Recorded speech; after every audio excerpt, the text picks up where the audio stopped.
visitor has a feeling, has a moment when they see an artifact, see an aircraft, or read about something, or when they tell their child, you know, their 5-year-old child has a question, well, Daddy, this airplane looks really neat, what did it do?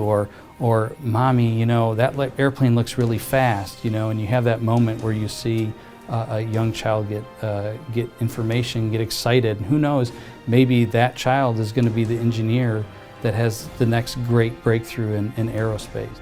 This is really what it's all about, is so that we can inspire our visitors and that we can preserve and tell the history of the U.S. Air Force. Most of the aircraft that are on display are either the only ones ever made or the only ones still remaining. Like in the case of the XB-70, there were 2 that were built, but one was involved in a mid-air crash and it was destroyed. Another example is the YF-12, this incredible Mach 3 interceptor that actually precedes the SR-71. It looks an awful lot like it. Well, one was destroyed when the pilot had to eject. The second one burned on the ground and most of it was destroyed, and what was left of it was used to make the prototype of the SR-71. And then there's the museum's example, the only one left. The NC-131 in-flight simulator, the NT-33 in-flight simulator, those are unique aircraft. So as you go through that gallery, truly, this is the only place in the world to see these aircraft. It's wonderful.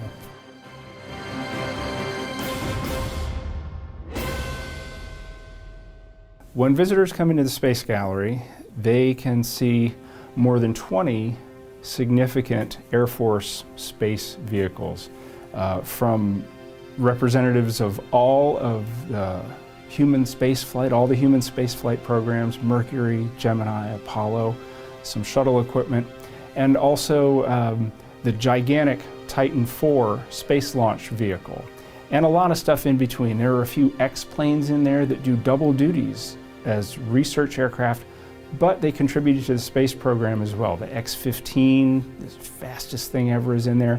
Some very strangely shaped X-24s that are very curious looking but have a very interesting story. And some formerly very secret reconnaissance satellites. And on top of all that, you will be able to see some balloon gondolas and learn what the heck do balloons have to do with space. And you can also see the Air Force airplane that caught the first satellite coming back from orbit.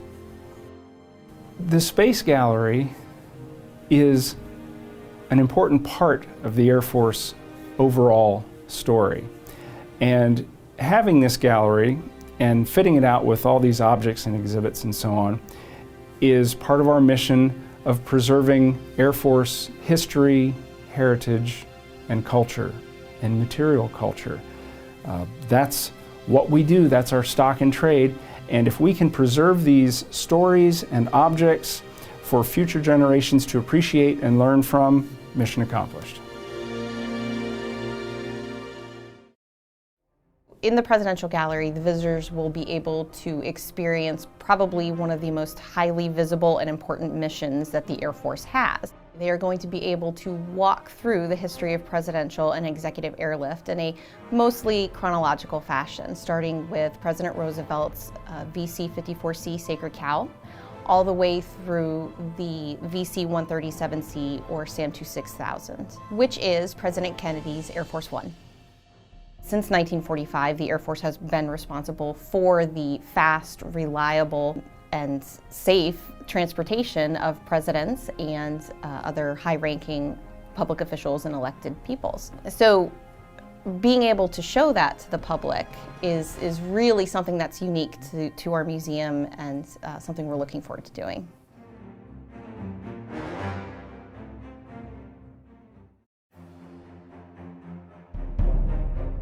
Visitors, when they come through the Global Reach Gallery, will be able to walk through 3 of the aircraft. So that'll start with the C-82, and the visitors will be able to go up some stairs there and be able to go up into the cargo compartment. They'll be able to see kind of how the aircraft was structured, some of the accessories that go on within the cargo area. Then they'll also be able to go into our C-130 aircraft and be able to go up the ramp as cargo would have into the aircraft, and they'll also be able to see some of the aircraft seats set up in that aircraft. The C-141 Hanoi taxi will also be a walk-through aircraft. Visitors will be able to go up the ramp into the aircraft as in the others. Visitors will be able to go all the way up to the forward bulkhead. They will be able to see the entire cargo area. They'll be able to see the restroom, be able to see some of the signatures from crew members and POWs who've been on the aircraft. These are a lot of good stories about happy endings, about getting people support, about getting people what they need or getting them to the place where they can get that help. Whether it be humanitarian stories about air medical evacuations, about bringing supplies to our warfighters that need them desperately, or just moving supplies around the world.